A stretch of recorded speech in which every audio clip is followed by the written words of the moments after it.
सुमतिभिरनुमेयं शुभ्रकायं सखायं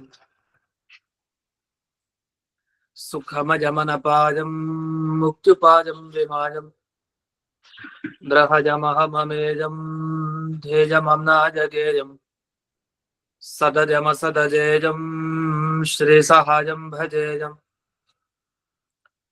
तपस्वाध्याय शुश्रूषा कृष्णपूजारतं मुनिम् विश्वेशमिष्टदं वन्दे परिव्राट् चक्रवर्तिनं श्रीगुरुभ्यो नमः। हरिः ओम्। श्रियःपत्ये नित्या गणितगुणमाणिक्यविशदप्रभाजालोल्लासोपहत सकलावद्यतमसे जगज्जन्मस्थेम प्रलयरचनाशीलवपुषे नमो शेषाम्नाय स्मृतिहृदयदीप्ताय हरदे येन प्रादुरभाविभूमिवदये विस्तारिगो सन्ततिः प्राबोधिश्रुतिपङ्कजं करुणया प्राकाशितत्वं परं ध्वान्तं ध्वंसमनादि साधुनिकरश्चाकारि सन्मार्गगः तेन व्यासनिवाकरेण सततं मात्याजि मे मानसं व्याप्तिर्यस्य निजे निजे नमः सा पक्षे सपक्षे स्थितिः व्यावृत्तिश्च विपक्षतोऽथ विषये शक्तिर्न वै बाधिते नैवास्ति प्रतिपक्षयुक्तिरतुलं शुद्धं प्रमाणं समे भूयात्तत्त्वविनिर्णयाय भगवान् आनन्दतीर्थो मुनिः भवति यदनुभावाद्येन मूकोऽपि वाग्मे जडमतिरपि जन्तुर्जायते प्राज्ञमौलिः सकलवचनचेतो देवता भारती सा मम वचसि निधत्तां सन्निधिं मानसे च रमानिवासोचितवासभूमिः सन्न्यायरत्नावलिजन्मभूमिः वैराग्यभाग्यो मम पद्मनाभतीर्थामृताब्धिर्भवताद्विभूत्यै पदवाक्यप्रमाणज्ञान् प्रतिवादिमदच्छिदः श्रीमदक्षोभ्यतीर्थाख्यानुपतिष्ठे गुरून् मम श्रीमदानन्दतीर्थार्य सन्मनः सरसि भुवि अनुव्याख्यान नरिने चञ्चरे कतिमे मनः न शब्दाब्धौ गाढाः न च निगमचर्चासु चतुराः न च न्याये प्रौढाः न च विदितवेद्यापि वयं परं श्रीमत्पूर्णप्रमतिगुरुकारुण्यसरणिं प्रपन्नामान्या स्मः किमपि च वदन्तोऽपि महताम् ॐ नारायणं निखिलपूर्णगुणैकदेहं निर्दोषमाप्यतममप्यखिलैः सुवाक्यैः अस्योद्भवादिदमशेषविशेषतोऽपि वन्द्यं सदा प्रियतमं मम सन्नमामि कुपिता हि पणच्छाया समीकृत्या परं सुखं सेवन्ते यत्पदं धीराः तं भजे वल्लभं श्रियः।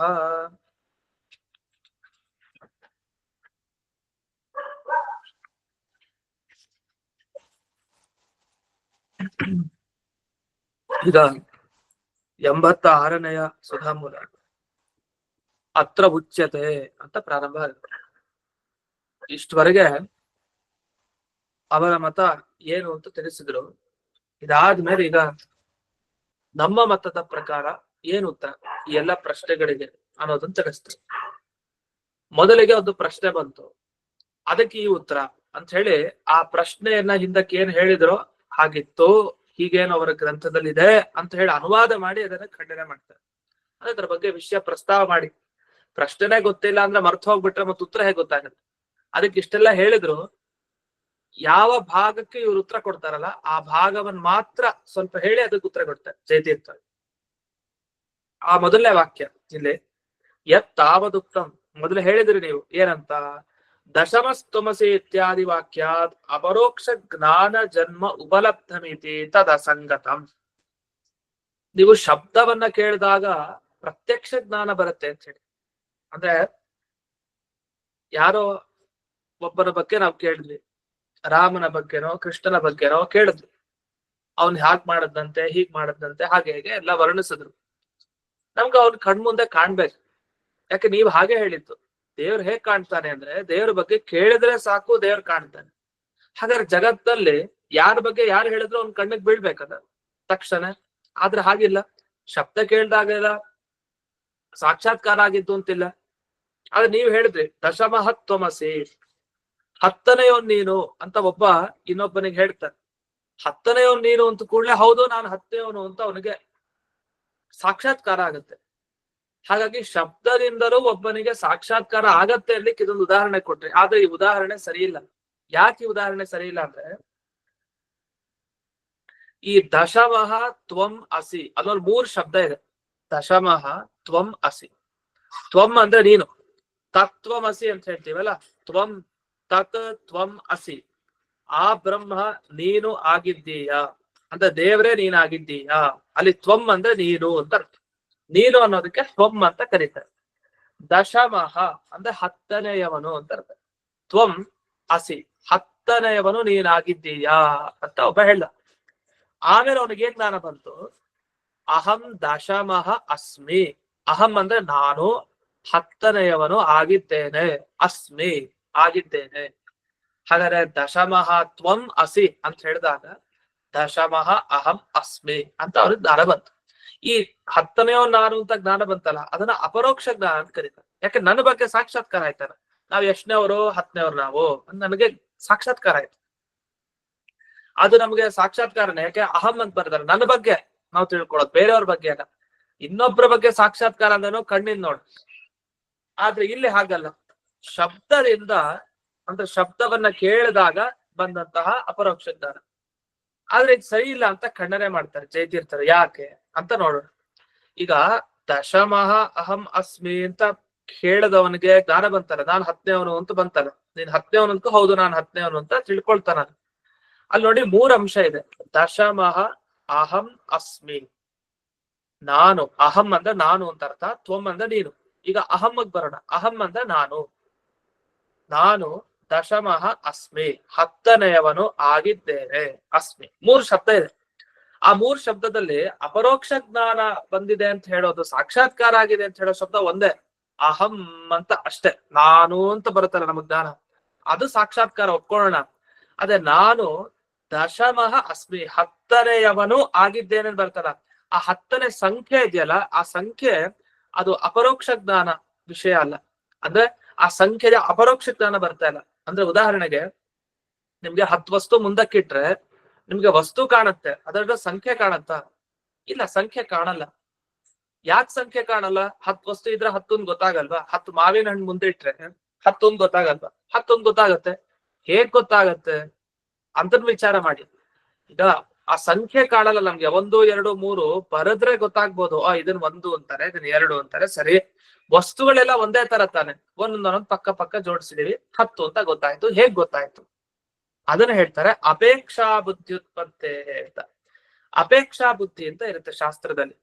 ಅಪೇಕ್ಷಾ ಬುದ್ಧಿ ಅಂದ್ರೆ ಇದು 1, ಇದು 2, ಇದು 3, ಇದು 4, ಇದು 5 ಅಂತ ಹೇಳಿ ಈ ಬುದ್ಧಿಯನ್ನ ನಾವು ಅಪೇಕ್ಷಿಸಿಕೊಂಡು ಹೇಳ್ತಾ ಹೋಗ್ತಾ ಇರ್ತೀವಿ. ಇದು 1, ಅಯಮೇಕಃ ಅಯಮೇಕಃ ಅಯಮೇಕಃ, ಇದು 1 ಇದು 1 ಇದು 1 ಅಂತ ಹೇಳ್ತಾ ಹೋಗ್ತೀವಿ. ಇದನ್ನ ಅಪೇಕ್ಷಾ ಬುದ್ಧಿ ಅಂತ ಶಾಸ್ತ್ರದಲ್ಲಿ ಕರೀತಾರೆ.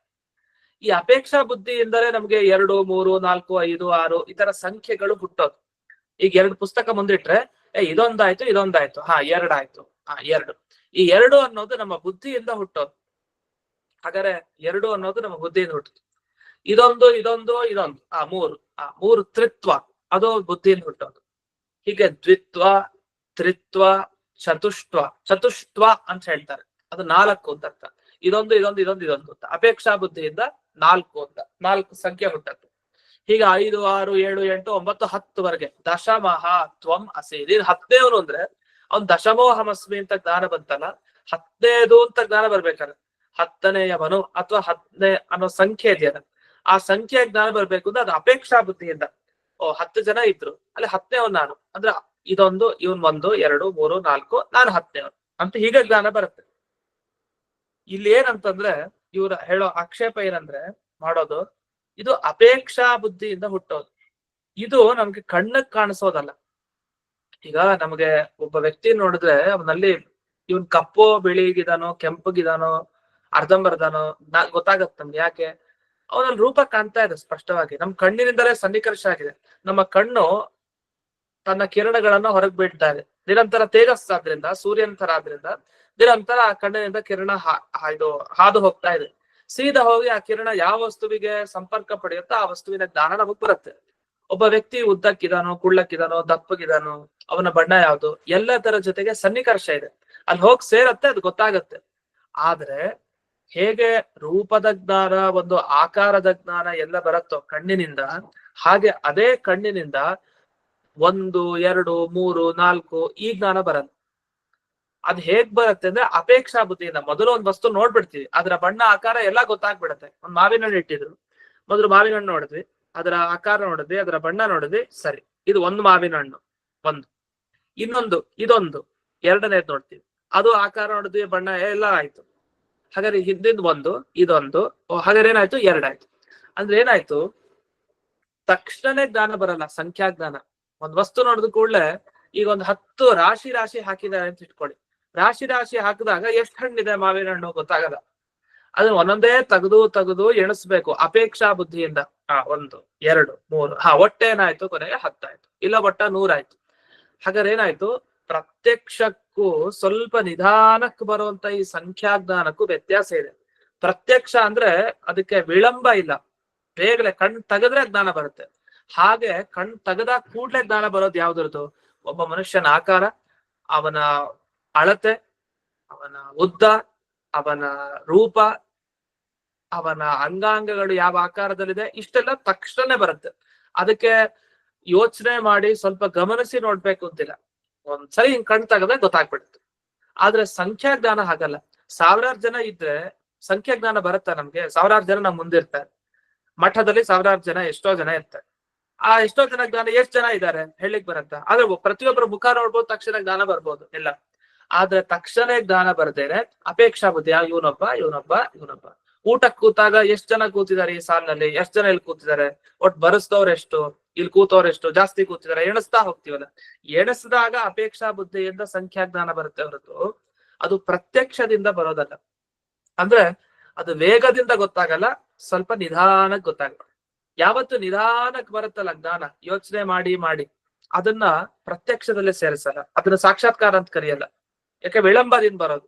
ಈಗ ಪರ್ವತೋವನ್ನಿಮ ಅಂತ ಹೇಳಿ ಪರ್ವತದಲ್ಲಿ ಬೆಂಕಿ ಇದೆ ಅಂತ ಹೇಳಿಲಿಕ್ಕೆ ಎಷ್ಟು ಪ್ರಕ್ರಿಯೆ ಆಗ್ಬೇಕು. ಅವನು ಹೊಗೆ ನೋಡ್ಬೇಕು, ಹೊಗೆ ಎಲ್ಲೆಲ್ಲಿರುತ್ತೋ ಅಲ್ಲೆಲ್ಲ ಬೆಂಕಿ ಇರತ್ತಂತೆ, ಹಾಗಾಗಿ ಇಲ್ಲಿ ಹೊಗೆ ಇರೋದ್ರಿಂದ ಅಲ್ಲಿ ಬೆಂಕಿ ಇರ್ಬೇಕು ಅಂತ ಅನ್ಕೊಂಡು ಪರ್ವತೋವನ್ನಿಮ ಅಂತ ಕೊನೆಗೆ ಬರ್ತಾನೆ. ಇಷ್ಟು ಬರೋ ಅಷ್ಟೊತ್ತಿಗೆ ಅದನ್ನ ಪ್ರತ್ಯಕ್ಷ ಅಂತ ಯಾರು ಹೇಳ್ತಾರೆ, ಕಣ್ಣು ಕಾಣಿಸ್ತಾ ಇಲ್ಲ ಬೆಂಕಿ, ಅದನ್ನ ಅನುಮಿತಿ ಅಂತ ಕರೀತಾರೆ. ಹಾಗಾದ್ರೆ ವಿಳಂಬೇನ ಜಾಯತೆ ಯಾ ಪ್ರತೀತಿ, ಶಾಸ್ತ್ರದಲ್ಲಿ ಹೇಳೋದಿಷ್ಟು, ಬಹಳ ವಿಳಂಬದಿಂದ ಯಾವುದರ ಜ್ಞಾನ ಬರ್ತಾ ಇದೆ ಅದನ್ನ ಪ್ರತ್ಯಕ್ಷ ಅನ್ನಲ್ಲ, ಕೂಡ್ಲೇ ಬರೋದನ್ನ ಪ್ರತ್ಯಕ್ಷ ಅಂತಾರೆ. ಆದ್ರೆ ದಶಮೋಹಮಸ್ಮಿ ಅಂತ, ನಾನು 10ನೇವನು ಅಂತ ಜ್ಞಾನ ಬರುತ್ತಲ್ಲ ಒಬ್ಬ ವ್ಯಕ್ತಿಗೆ, ಅಲ್ಲಿ ನಾನು ಅನ್ನೋ ಜ್ಞಾನ ಬೇಗ ಬರುತ್ತೆ, ತೊಂದರೆ ಇಲ್ಲ, ಅದು ಪ್ರತ್ಯಕ್ಷ. ಅದನ್ನ ಮಾನಸ ಪ್ರತ್ಯಕ್ಷ ಅಂತ ಕರೀತಾರೆ, ಮನಸ್ಸಿನಿಂದ ಬಂದ ಪ್ರತ್ಯಕ್ಷ. ಆದ್ರೆ 10ನೇದು ಅಂತ ಇದೆಯಲ್ಲ, ಅದು ಹಾಗ್ ಬರೋದಲ್ಲ. ಅದಕ್ಕೆ ಒಂದು ಕಾರಣ ಇದೆ, ಅಪೇಕ್ಷಾ ಬುದ್ಧಿ ಅಂತ. ಅದು ಇದ್ದಾಗಲೇ ಅದರಿಂದ ಒಂದ ಹುಟ್ಟತ್ತೆ, ಅದರಿಂದ ಒಂದ ಹೊರಗೆ ತೋರತ್ತೆ. ಹಾಗಾಗಿ ರೂಪ ಹೇಗೆ ಕಾಣುತ್ತೋ ಪ್ರತ್ಯಕ್ಷ ಇಂದ್ರಿಯದಿಂದ, ಕಣ್ಣಿನಿಂದ ಹೇಗೆ ರೂಪದರ್ಶನ ಆಗುತ್ತೋ, ಕಣ್ಣಿನಿಂದ ಹೇಗೆ ಆಕೃತಿಯ ದರ್ಶನನೋ, ಕಣ್ಣಿನಿಂದ ಹೇಗೆ ಸ್ಥೂಲತ್ವ, ದಪ್ಪ ಅಥವಾ ಸಣ್ಣ, ಹೀಗೆ ಇವುಗಳ ದರ್ಶನ ಆಗುತ್ತೋ, ಆ ರೀತಿ ಈ 10ನೇದು, 9ನೇದು, 8ನೇದು ಈ ಸಂಖ್ಯೆಗಳ ದರ್ಶನ ಹಾಗೆ ಆಗೋದಿಲ್ಲ. ಹಾಗಾಗಿ ನೀವು ಮೊದಲೇನ್ ಹೇಳ್ಬೇಕು ಅಂದ್ರೆ, ಪ್ರಥಮಂ ಶಬ್ದೇನ ಪರೋಕ್ಷ ಜ್ಞಾನೇ ಜಾತೆ. ಮೊದಲು ದಶಮಃ ಅಂತ ಅವ್ನು ಕೇಳ್ತಾನಲ್ಲ, ದಶಮಹಾತ್ವಂ, ನೀನು 10ನೇಯವನು ಅಂತ ಹೇಳಿದಾಗ ಶಬ್ದ ಕೇಳಿದ ಕೂಡಲೇ ಆ 10ನೇಯ ಸಂಖ್ಯೆ ಏನಿದೆಯಲ್ಲ, 10ನೇ ಸಂಖ್ಯೆಯ ಜ್ಞಾನ ಬರುತ್ತೆ, ಅದು ಪರೋಕ್ಷ ಜ್ಞಾನ. ಅವನಿಗೆ 10ನೇದು ಅಂದಾಗ ಆ 10ನೇದು ಅಷ್ಟೇ, ಅದು ಯಾರು ಅಂತ ಗೊತ್ತಿಲ್ಲ.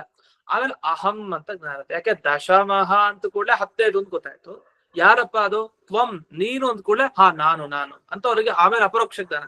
ಅಂದ್ರೆ ಮೊದಲು ಪರೋಕ್ಷ ಜ್ಞಾನ, ಶಬ್ದ ಕೇಳಿದಾಗ ಬರೀ ಅಷ್ಟೇ ಜ್ಞಾನ ಬಂತು, ಅದ್ರ ಸಾಕ್ಷಾತ್ಕಾರ ಆಗ್ಲಿಲ್ಲ.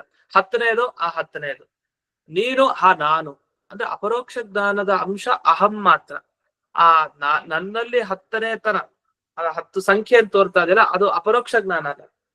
ಅದು ನಮ್ಗೆ ಬೇಗ ಬರ್ತಾ ಇರೋದ್ರಿಂದ ಗೊತ್ತಾಗ್ತಾ ಇಲ್ಲ ಅಷ್ಟೇ. ಈಗ ಒಬ್ಬ ನೀನು 10ನೇವನು, ಸರಿ ಗೊತ್ತಾಯ್ತು, ನಾನು 10ನೇವನು ಅಂತ ಬಂತು. ಈಗ ನೀನ್ 11ನೇವನಾಗ್ಬಾ, ನಾನು 11ನೇವನು. ಅದು ತಕ್ಷಣ ಶಬ್ದ ಬಳಸೋದ್ರಿಂದ ನಮ್ಗೇನೋ ಸಾಕ್ಷಾತ್ಕಾರ ಆಗಿದೆ ಅಂತ ನಾವು ಅನ್ಕೊಳ್ತೀವಿ. ವಸ್ತುತಃ ನಮ್ಗೆ ನಮ್ಮ ಸಾಕ್ಷಾತ್ಕಾರ ಇದೆ ಅಷ್ಟೇ, ನಾನು ಅಂತ, ಹೊರತು ನಮ್ಮದಿರೋ ಸಂಖ್ಯಾ ಸಾಕ್ಷಾತ್ಕಾರ ಇಲ್ಲ. ಅದಕ್ಕೆ ವಿಳಂಬೇನ ಪ್ರತೀತಿ, ಬಹಳ ವಿಳಂಬವಾಗಿ ಬರೋದ್ರಿಂದ. ಆದ್ರೆ ಇಲ್ಲೇನಾಗ್ತಾ ಇದೆ, ಈ ಪ್ರತ್ಯಕ್ಷ ಅಪ್ರತ್ಯಕ್ಷ ಎರಡು ಸೇರ್ಕೊಂಡು ಒಟ್ಟಿಗೆ ಜ್ಞಾನ ಬರುತ್ತೆ. ಒಬ್ಬ ಶಬ್ದದಿಂದ ಹೇಳ್ತಾನೆ ಹತ್ತನೇವನು ಅಂತ, ನನಗೆ ನನ್ನ ಬಗ್ಗೆ ಜ್ಞಾನ ಇದೆ, ಆದ್ರೆ ಎಷ್ಟೇವನು ಅಂತ ಜ್ಞಾನ ಇಲ್ಲ. ಅವನ್ ಶಬ್ದದಿಂದ ಹೇಳ್ದ, ಕೇಳಿಸ್ಕೊಂಡೆ, ನನ್ನ ಜ್ಞಾನ ನನಗಿದೆ. ದಶಮೋಹಮಸ್ಮಿ, ನಾನ್ ಹತ್ತನೇವನು ಅಂತ ತಕ್ಷಣ ಬಂತು. ಆ ಎರಡು ಜೊತೆಗೆ ಸೇರಿ ಬೇಗ ಜ್ಞಾನ ಬರ್ತಾ ಇದೆ. ಹಾಗಾಗಿ ಅದನ್ನ ದಶಮೋಹ ಅಸ್ಮಿ ಅಂದ್ರೆ ಶಬ್ದ ಕೇಳಿದಾಗಲೇ ನನಗೇನೋ ಸಾಕ್ಷಾತ್ಕಾರ ಆಗ್ಬಿಡ್ತು ನಾವು ಭಾವಿಸ್ತೀವಿ. ವಸ್ತುತಃ ಹಾಗಿಲ್ಲ, ಸಾಕ್ಷಾತ್ಕಾರ ಅಲ್ಲ ಅದು, ಕೇವಲ ನಾನು ಅನ್ನೋ ಒಂದು ಅಂಶ ಮಾತ್ರ ಸಾಕ್ಷಾತ್ಕಾರ. ನಾನು ಹತ್ತನೆಯವನು ಅನ್ನೋ ಅಂಶ ಇದೆಯಲ್ಲ ಅದು ಸಾಕ್ಷಾತ್ಕಾರ ಅಲ್ಲ ಅಂತ ಹೀಗೆ ಶಾಸ್ತ್ರದ ಒಂದು ತುಂಬಾ ಸೂಕ್ಷ್ಮ ದೃಷ್ಟಿಯಲ್ಲಿ ಇದಕ್ಕೆ ಉತ್ತರ ಕೊಟ್ಟಿದ್ದಾರೆ. ಇದು ಹೇಗಾಯ್ತು ಅಂದ್ರೆ, ಶತಪತ್ರ ಅಂತ ಒಂದಿದೆ, ಒಂದು ಹೂವು. ಆ ಹೂವಿನಲ್ಲಿ ಶತಪತ್ರ 100 ಎಲೆಗಳು ಪತ್ರಗಳಿರುತ್ತೆ. ಒಂದು ಸೂಜಿಯಿಂದ ಆ 100 ಪತ್ರ ಇರುತ್ತಲ್ಲ, 100 ಎಲೆ ಇರುವಂತಹ ಹೂವು, ಆ ಪತ್ರ ಒಳಗಡೆ ಒಂದು ಸೂಜಿ ಹಾಕ್ತ. ಸೂಜಿ ಹಾಕದ್ ಕೂಡಲೇ ಈ 100 ಪತ್ರ ದಾಟ್ಕೊಂಡು ಆ ಕಡೆ ಆ ಸೂಜಿ ತುದಿ ಕಾಣುತ್ತೆ. ಇದು ಎಷ್ಟು ಕ್ಷಣದಲ್ಲಿ ನಡೆದಿದ್ದು? ಒಂದೇ ಸರಿ ಅಷ್ಟು ಪತ್ರಗಳ ಒಳಗಡೆ ಹೋಯ್ತಾ ಸೂಜಿ, ಅಥವಾ ಒಂದಾದ್ಮೇಲೆ ಹೋಯ್ತಾ? ಅದಕ್ಕೆ ನಾವೇ ಹೇಳ್ತೀವಿ, ಏನಿಲ್ಲ, ಒಂದೇ ಸಲಿ ಆ 100 ಪತ್ರಗಳನ್ನ ಸೀಳ್ಕೊಂಡು ಅದು ಹೋಯ್ತು ಅಂತ. ತಪ್ಪು. ಒಂದೇ ಸಲಿ ಅಂದ್ರೆ ಒಂದೇ ಕ್ಷಣದಲ್ಲಿ ಅದೆಲ್ಲ ಆಗ್ಲಿಲ್ಲ. 100 ಪತ್ರ ಇದೆಯಲ್ಲ, ಮೊದಲು ಒಂದನೇ ಪತ್ರದ ಒಳಗಡೆ ಹೋಯ್ತಾ ಸೂಜಿ, ಆಮೇಲೆ ಇನ್ನೊಂದು ಪತ್ರ, ಹೀಗೆ ಅದು ಹೋಗೋ ವೇಗ ತುಂಬಾ ತುಂಬಾ ಇದೆ. ತುಂಬಾ ಬೇಗ ಹೋಗೋದ್ರಿಂದ ಎಲ್ಲ ಒಂದೇ ಕ್ಷಣದಲ್ಲಿ ಆಯ್ತು ಅಂತ ಹೇಳ್ತೀವಿ ಅಷ್ಟೇ. ವಸ್ತುತಃ ಒಂದು ಕ್ಷಣದಲ್ಲಿ ಆಗ್ಲಿಲ್ಲ. ಆ ಒಂದು ಕ್ಷಣದಲ್ಲೂ ಕೂಡ ಸೂಕ್ಷ್ಮವಾಗಿ ಒಂದಾದ್ಮೇಲೆ ಮತ್ತೊಂದಾದ್ಮೇಲೆ ಮತ್ತೊಂದು, ಹೀಗೆ ಶತಪತ್ರದಲ್ಲಿ ಹೇಗೆ ಆ ಸೂಚಿ ಪ್ರಕ್ಷೇಪ ಮಾಡಿದಾಗ 100 ಎಲೆ ಇರುವಂತಹ ಒಂದು ಹೂವಿನ ಒಳಗಡೆ ಆ ಸೂಚಿ ಪ್ರಕ್ಷೇಪ ಮಾಡಿದಾಗ ಕಾಲ ವ್ಯವಧಾನ ಇದ್ರು, ಸ್ವಲ್ಪ ಕಾಲದಲ್ಲಿ ವ್ಯತ್ಯಾಸ ಇದ್ರು ಅದು ಗೊತ್ತಾಗಲ್ಲ. ಒಂದೇ ಕ್ಷಣದಲ್ಲಿ ಆಯ್ತು, ಒಂದೇ ಸಲಿ ಆಯ್ತು ಅಂತ ಹೇಳ್ತೀವಿ. ವಸ್ತುತಃ ಹಾಗಲ್ಲ, ಅದು ಬಹಳ ವೇಗ ಇರೋದ್ರಿಂದ ಗೊತ್ತಾಗ್ತಾ ಇಲ್ಲ ನಮ್ಗೆ. ಹಾಗೆ ಈಗ ಕಿರಣಗಳು ಹೋಗುತ್ತೆ ನಮ್ಮ ಕಣ್ಣಿನಿಂದ, ಹತ್ತಿರದಲ್ಲಿರೋ ವಸ್ತುನು ಬೇಗ ಕಾಣುತ್ತೆ, ದೂರದಲ್ಲಿರೋದು ಬೇಗನೆ ಕಾಣುತ್ತೆ. ಏನೀಗ ಕಣ್ಣು ತೆಗೆದ್ರೆ ದೂರದಲ್ಲಿರೋದು ಕಾಣುತ್ತೆ, ಹತ್ತಿರದಲ್ಲಿರೋದು ಕಾಣುತ್ತಲ್ಲ, ಏನ್ ವ್ಯತ್ಯಾಸ ಇದೆ. ಅದು ಈ ಕಣ್ಣಿನ ಆ ಕಿರಣ ಇರುತ್ತಲ್ಲ, ರಶ್ಮಿ, ಅದು ತುಂಬಾ ಸ್ಪೀಡ್ ಆಗಿ ಹೋಗುತ್ತೆ. ಆದ್ರಿಂದ ಅದು ಬೇಗ ಹೋಗ್ತಾ ಇರೋದ್ರಿಂದ ನಮ್ಗೆ ಕಾಲ ವ್ಯವಧಾನ ಗೊತ್ತಾಗ್ತದೆ, ಎಷ್ಟು ನಿಧಾನಕ್ಕೆ ಹೋಗಿದೆ ಅಂತ ಗೊತ್ತಾಗ್ತಾ ಇಲ್ಲ. ಬೇಗ ಅಂತ ಒಟ್ಟನ್ಸಿದೆ, ಎರಡು ಒಂದೇ ತರ ಅನಿಸ್ತಾ ಇದೆ. ವಾಸ್ತವಿಕವಾಗಿ ಅಲ್ಲಿ ಸೂಕ್ಷ್ಮವಾದ ಒಂದು ಕ್ಷಣಗಳ ವ್ಯತ್ಯಾಸ ಇದ್ದೇ ಇದೆ. ಆ ಕ್ಷಣಗಳ ವ್ಯತ್ಯಾಸವನ್ನು ಮರೆಯೋ ಹಾಗಿಲ್ಲ. ಅದೇ ರೀತಿ ಇಲ್ಲಿ ದಶಮಹಾತ್ವಂ ಅಸಿ, ಹತ್ತನೆಯವನ್ ನೀನು ಅಂತ ಹೇಳಿದಾಗ ಅವನಿಗೆ ಶಬ್ದ ಕೇಳ್ದ, ಅಹಂ ಅಂತ ಜ್ಞಾನನೂ ಬಂತು ಒಟ್ಟಿಗೆ. ಹತ್ತನೆಯದು ಅಂತ ಕೇಳ್ತಾನೆ, ಅಹಂ ಅಂತ ಜ್ಞಾನ ಬರುತ್ತೆ. ಅದು ಒಟ್ಟಿಗೆ ಬರೋದ್ರಿಂದ ತಕ್ಷಣ ಇದೊಂದು ಅಪರೋಕ್ಷ ಜ್ಞಾನ, ನನಗೇನೋ ಸಾಕ್ಷಾತ್ಕಾರ ಆಯ್ತು, ನಾನು ಹತ್ತನೆಯವನು ಅಂತ ಹೀಗೆ ಇಲ್ಲಿ ಅರ್ಥ ಮಾಡ್ಕೊಳ್ಳೋದಷ್ಟೇ ಹೊರತು ವಾಸ್ತವಿಕವಾಗಿ ಅದು ಅಪರೋಕ್ಷ ಜ್ಞಾನ ಅಲ್ಲ. ಅಂದ್ರೆ ಹತ್ತನೆಯದು ಅನ್ನೋ ಸಂಖ್ಯಾ ಜ್ಞಾನ ಇದೆಯಲ್ಲ, ಅದು ಅಪರೋಕ್ಷ ಅಲ್ಲ ಅಂತ ಹೀಗೆ ಹೇಳ್ತಾರೆ. ಅದನ್ನಲ್ಲಿ ವರ್ಣಿಸ್ತಾರೆ. ಅತಃ ಪ್ರಥಮಂ ಶಬ್ದೇನ ಪರೋಕ್ಷ ಜ್ಞಾನೇ ಜಾತೆ, ಅನಂತರಂ ಲಬ್ಧ ಸಹಾಯೇನ ಪ್ರತ್ಯಕ್ಷೇಣ ಅಪರೋಕ್ಷ ಜ್ಞಾನಂ ಜಾಯತೆ. ಇದಾಯ್ತು. ಅಂದ್ರೆ ಒಂದರ ಸಹಕಾರ ಬಂದಾಗ ಇನ್ನೊಂದು ತಾನೇ ಸ್ವಯಂ ಗ್ರಹಣ ಮಾಡುತ್ತೆ ಅಂತ ಅರ್ಥ. ಅದಕ್ಕೆ ಅನೇಕ ಉದಾಹರಣೆ ಕೊಟ್ಟಿದ್ದಾರೆ ನಮ್ಗೆ. ಇದರಲ್ಲೂ ಬಂತು, ಸಂಧ್ಯಾಧಿಕರಣದಲ್ಲೂ ಕೂಡ ಇದಕ್ಕೆ ಉತ್ತರ ಕೊಟ್ಟಿದ್ದಾರೆ. ಅಂದ್ರೆ ಒಂದು ವಸ್ತುವಿಗೆ ಒಂದು ಶಕ್ತಿ ಇರುತ್ತೆ ಸೀಮಿತವಾಗಿ, ಅದು ಇನ್ನೊಂದು ಸಹಕಾರ ಸೇರಿದ್ರೆ ಇನ್ನೂ ಜಾಸ್ತಿ ತಗೊಳುತ್ತದೆ. ಅಂದ್ರೆ ಒಬ್ಬನಿಗೆ ಜೋರ್ ಮಾಡ್ಲಿಕ್ಕೆ ಧೈರ್ಯ ಇಲ್ಲ, ಅವನು ವಸ್ತುತಃ ಧೈರ್ಯ ಇದ್ದವನೇ, ಆದ್ರೂ ಸ್ವಲ್ಪ ಹಿಂಜರಿತಾ ಇದ್ದ. ಅದು ಇನ್ನೊಬ್ಬ ಜೊತೆಗೆ ಸೇರಿದ್ಕೊಳ್ಳೆ ಜೋರ್ ಮಾಡ್ಲಿಕ್ಕೆ ಶುರು ಮಾಡ್ತಾರೆ ಇನ್ನು, ಯಾಕೆಂದ್ರೆ ಇನ್ನೊಬ್ಬ ಜೊತೆಗೆ ಸೇರಿದ್ನಲ್ಲ ಅಂತ. ಅದ್ ಹಾಗೆ ಇದು ಕೂಡ. ದಶಮಃ ಅಂತಿದ್ದಾಗ ಅವ್ನಿಗೇನು ಅಪರೋಕ್ಷ ಜ್ಞಾನ ಬರ್ಲಿಲ್ಲ. ಅಹಂ ಅಂತ ಸೇರಿದಾಗ ನನ್ನ ಸ್ನೇಹಿತ ಬಂದ ಅಂತ ಸೇರ್ಕೊಂಡ್ಬಿಡುತ್ತೆ, ಗೊತ್ತೇ ಆಗಲ್ಲ. ಅದು ಇಬ್ರು ಜೋರು, ಇಬ್ರು ಹಾಗೆ ಅಂತ ಅನ್ಕೊಂಡ್ಬಿಡ್ತೀವಿ. ಆದ್ರೆ ಹಾಗಲ್ಲ, ಒಂದ್ರಲ್ಲಿ ಏನೋ ಒಂದು ಕಡಿಮೆ ಆಗ್ತಾನೆ ಇರುತ್ತೆ. ಹಾಗೆ ದಶಮಃ ಅನ್ನೋ ಶಬ್ದ ಕೇಳಿದಾಗ ಹತ್ತನೆಯವನು ಅಂತಿದ್ದಾಗ ಅದು ಪರೋಕ್ಷ ಜ್ಞಾನನೇ, ಅದು ಅಪರೋಕ್ಷ ಅಲ್ಲ. ಹತ್ತನೇದೊಂದು ಕೂಡಲೇ ಹಾಗೆ ಅಪರೋಕ್ಷ ಜ್ಞಾನ ಬರಲ್ಲ. ಅಹಂ ಅನ್ನೋದು ಮಾತ್ರ ಅಪರೋಕ್ಷ ಜ್ಞಾನ, ಅದನ್ನ ಒಪ್ಲೇಬೇಕು ಎಲ್ರು ಕೂಡ. ಈ ತರ ಹೇಳಿದ್ರು. ಇದಾದ್ಮೇಲೆ ಇನ್ನೊಂದು ಮಾತನ್ನ ಅಲ್ಲೇ ಮುಂದೆ ಹೇಳ್ತಾರೆ. ಆಶುಭಾವಾತ್ ಏಕಮೇವ ಅಪರೋಕ್ಷ ಜ್ಞಾನವಿತ್ ಅಭಿಮಾನ. ಅದು ಎರಡು ಮಿಕ್ಸ್ ಆಗಿ ಬಂದಿತ್ತು. ಯಾವುದು? ಹತ್ತನೆಯವನು ನಾನು ಹತ್ತನೆಯವನು, ಎರಡೂ ಒಂದೇ ಜ್ಞಾನ ಅಂತ ಅನ್ಕೊಳ್ತೀವಿ. ವಸ್ತುತಃ ಒಂದೇ ಜ್ಞಾನ ಅಲ್ಲ. ಹತ್ತನೆಯವನು ಅಂತ ಬಂದಿತ್ತು, ಶಬ್ದ ಕೇಳಿ ಬಂದಿತ್ತು. ಅಹಂ ನಾನು ಅಂತ ಬಂದಿತ್ತು ನಮ್ಮ ಮನಸ್ಸಿನಿಂದ. ಒಂದು ಅಪರೋಕ್ಷ ಜ್ಞಾನ, ಇನ್ನೊಂದು ಪರೋಕ್ಷ ಜ್ಞಾನ. ಅದ್ ಎರಡು ಸ್ಪೀಡ್ ಆಗಿ ಬಂದಿದ್ರಿಂದ ಗೊತ್ತಾಗ್ತಾ ಇಲ್ಲ, ಎರಡನ್ನು ಅಪರೋಕ್ಷ ಜ್ಞಾನ ಅಂತ ಭಾವಿಸ್ತಾ ಇದ್ರು. ಹೇಗೆ ಆ 100 ಎಲೆಯಲ್ಲಿರೋ ಸೂಜಿ ಒಂದ್ ಹಾಕದ್ ಕೂಡಲೇ ಒಂದೇ ಕ್ಷಣದಲ್ಲಿ ಆಯ್ತು ಅಂತ ಹೇಗೆ ಭ್ರಮೇನೋ ನಮ್ದು, ವಾಸ್ತವಿಕವಾಗಿ ಕ್ಷಣಗಳಲ್ಲಿ ಸೂಕ್ಷ್ಮತೆ ಇದೆಯೋ ಆ ತರ ಅಂತ ಇದನ್ನ ಅರ್ಥೈಸ್ಕೊಂಡ್ರೆ. ಇನ್ನು ಅಷ್ಟೇ ಅಲ್ಲ, ಅಂಧಕಾರಾದೌತು ವಾಕ್ಯಾದುತ್ಪನ್ನಸ್ಯ ಜ್ಞಾನಸ್ಯ ಅಪರೋಕ್ಷತ್ವ ನಾಸ್ತ್ಯೇವ. ಇದು ಕತ್ತಲೆಯಲ್ಲಿ ಒಬ್ಬ ದಶಮಹಾತ್ಮಸಿ ಅಂತಂದ, ನೀನು ಹತ್ತನೇವನು ಅಂತ. ಅವನಿಗೆ ಬರತ್ತ ನಾನು ಹತ್ತನೇವನು ಅಂತ ಅವನಿಗೆ ಜ್ಞಾನ ಬಂತ ನಿಜ. ಆದ್ರೆ ಅವನು ಸಾಕ್ಷಾತ್ಕಾರ ಎಲ್ಲಿ? ಹತ್ತನೇದು ಅಂತ ಹೆಂಗ್ ಗೊತ್ತಾಗ್ಲಿಕ್ಕೆ ಸಾಧ್ಯ? ಅದು ಕತ್ಲೆಯಲ್ಲಿ ಹೇಳಿದ್ದು. ಮುಂದೆ ಒಂದು 9 ವಸ್ತು ಇಟ್ಟು ನೀನ್ ಹತ್ತನೇವನಪ್ಪ ಅಂದ್ರೆ ಎಲ್ಲಾ ವಸ್ತು ನೋಡ್ದ, ಅವನು ಹತ್ತನೇವನು ಅಂತ ಅನ್ಕೊಂಡ. ಕತ್ತಲೆಯಲ್ಲಿ ನೀನ್ ಹತ್ತನೇವನು ಅಂತ ಒಬ್ಬ ಬಂದು ಹೇಳ್ದ ಕಿವಿಗೆ. ಹೇಳಿದ್ರೆ ನಾನು ಹತ್ತನೇವನು ಅಂತ ಅವನಿಗೆ ಜ್ಞಾನ ಬಂತು. ಇದು ಸಾಕ್ಷಾತ್ಕಾರನ? ಅಲ್ಲ. ಇದು ಕೇವಲ ಶಬ್ದದಿಂದ ಕಿವಿಗ್ ಬಿತ್ತಷ್ಟೇ. ಬೆಳಕ್ ಬಂದ್ಮೇಲೆ ಆಮೇಲೆ ನೋಡ್ಕೊಬೇಕು ನಾ ಹತ್ತನೇವನು ಅಂತ ಆಮೇಲೆ ಬರೋದು. ಹಾಗಾದ್ರೆ ಈ ಕತ್ತಲೆಯಲ್ಲಿ ಆಗ್ಬೇಕಾದ್ರೆ ದಶಮಹಾತ್ಮಸಿ ಅಂತ ಹೇಳಿದ್ರೆ, ದಶಮೋಹಮಸ್ಮಿ ಅಂತ ಜ್ಞಾನ ಬಂದ್ರೆ ಅದು ಎಂದಿಗೂ ಕೂಡ ಅಪರೋಕ್ಷ ಜ್ಞಾನ ಅಂತ ಅನಿಸ್ಕೊಳ್ಳ. ಅದನ್ನ ಸಾಕ್ಷಾತ್ಕಾರ ಅಂತ ಯಾರು ಕರೆಯಲ್ಲ. ಹೀಗಾಗಿ ಎಲ್ಲ ದೃಷ್ಟಿಯಿಂದ ನೋಡಿದಾಗ ದಶಮಹಾತ್ಮಸಿ, ನೀನ್ ಹತ್ತನೆಯವನು ಅಂತ ಹೇಳಿದಾಗ ನಾನು ಹತ್ತನೆಯವನು ಅಂತ ಜ್ಞಾನ ಏನ್ ಬರುತ್ತೆ ಅದನ್ನ ಅಪರೋಕ್ಷ ಜ್ಞಾನ ಅಂತ ಹೇಳ್ಬಾರ್ದು. ಅದೆರಡು ಒಟ್ಟಿಗೆ ಒಂದೇ ಸರಿ ಸೇರೋದ್ರಿಂದ, ಒಟ್ಟಿಗೆ ಬಂದಿರೋದ್ರಿಂದ ಗೊತ್ತಾಗ್ತಾ ಇಲ್ಲ. ಇದಕ್ಕೊಂದು ಉದಾಹರಣೆ ಕೊಡ್ತೀನಿ ನೋಡಿ, ತುಂಬಾ ಒಳ್ಳೆ ಉದಾಹರಣೆ. ಶಾಸ್ತ್ರದಲ್ಲೇ ಕೊಡ್ತಾರೆ. ಸುರಭಿಶ್ಚಂದನ ಖಂಡ ಅಂತ ಒಂದು ಉದಾಹರಣೆ ಕೊಡ್ತಾರೆ. ಚಂದನ ಖಂಡ ಅಂದ್ರೆ ಗಂಧದ ತುಂಡಿರತ್ತಲ್ಲ, ಈ ಗಂಧದ ಚಕ್ಕೆ.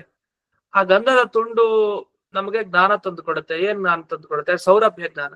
ಒಳ್ಳೆ ಸುಗಂಧ ಗಂಧದ ಚಕ್ಕೆಯಿಂದ ಬರ್ತಾ ಇದೆ.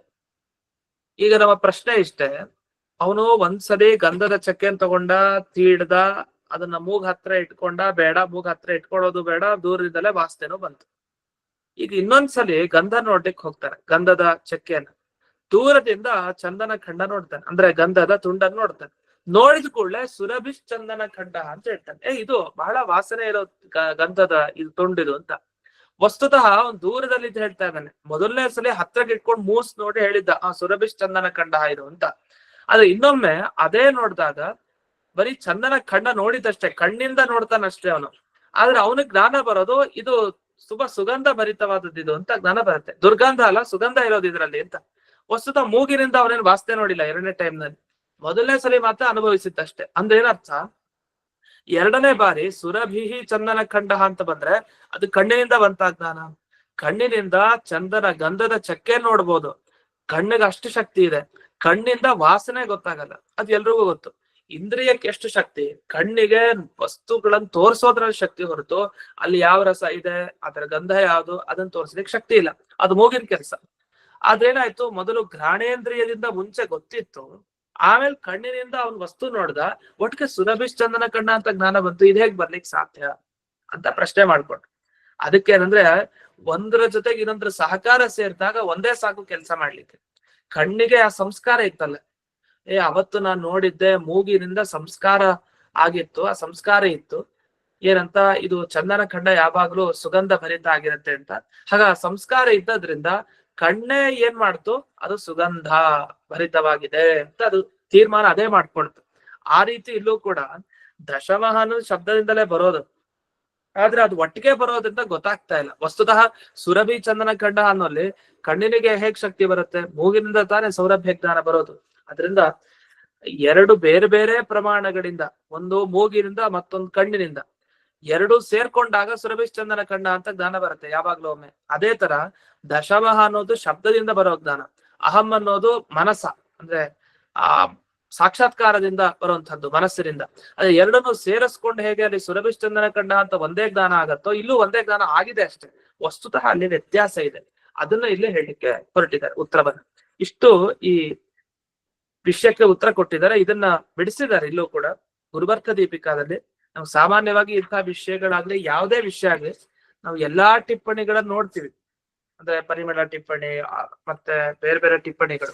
ಅದರಲ್ಲಿ ಒಂದು ವಿಶಿಷ್ಟವಾದ ವ್ಯಾಖ್ಯಾನ ಸಿಗೋದು ಅಂದ್ರೆ ಗುರುಬರ್ಥ ದೀಪಿಕಾ ಟಿಪ್ಪಣಿ, ಅಂದ್ರೆ ವಾದಿರಾಜರ ವ್ಯಾಖ್ಯಾನ. ಅಲ್ಲಿ ನಿಮ್ಗೆ ಸುಧಾ ಪಂಕ್ತಿಗೆ ಒಂದು ಹೊಸ ಅರ್ಥವನ್ನೇ ಹೇಳಿರ್ತಾರೆ. ಎಲ್ಲಾ ಟಿಪ್ಪಣಿಕಾರರು ಒಂದ್ ರೀತಿ ವಿವರಣೆ ಮಾಡಿದ್ರೆ ಅದಕ್ಕೆ ಒಂದು ಹೊಸದಾದ ಅರ್ಥ, ಅಂದ್ರೆ ನಿಮ್ಗೆ ಊಹೆನೂ ಮಾಡಿರ್ಲಿಕ್ಕೆ ಸಾಧ್ಯ ಇಲ್ಲ. ಅಷ್ಟು ಚೆನ್ನಾಗಿ ಆ ಸುಧಾ ಪಂಕ್ತಿಗಳಿಗೆ ಅರ್ಥವನ್ನ ಬರೆದಿರ್ತಾರೆ. ಇಲ್ಲೂ ಒಂದು ವಿಶಿಷ್ಟವಾದ ಅರ್ಥ ಬರೆದಿದ್ದಾರೆ ಈ ಪ್ರಸಂಗಕ್ಕೆ ವಾದಿರಾಜರು. ಬಹಳ ಸೊಗಸಾಗಿ, ಲೌಕಿಕವಾಗಿ, ಶಾಸ್ತ್ರೀಯಯುತವಾಗಿ ಬರೀತಾರೆ. ಅದೇನ್ ಬರೆದಿದ್ದಾರೆ ಅನ್ನೋದನ್ನ ನಾಳೆ ದಿವಸ ನೋಡೋಣ ಅಂತ ಹೇಳ್ತಾ ಇಂದಿನ ಪಾಠವನ್ನ ಅಸ್ಮದ್ ಗುರುವಂತರ್ಗತ ವ್ಯಾಸತೀರ್ಥ ಗುರುವಂತರ್ಗತ ಭಾರತೀಯ ರಮಣ ಮುಖ್ಯ ಪ್ರಾಣ ಶ್ರೀಮನ್ ಮೂಲ ಗೋಪಾಲಕೃಷ್ಣರಿಗೆ ಅರ್ಪಣೆಯನ್ನು ಮಾಡ್ತೇನೆ. ಶ್ರೀಕೃಷ್ಣ ಅರ್ಪಣ.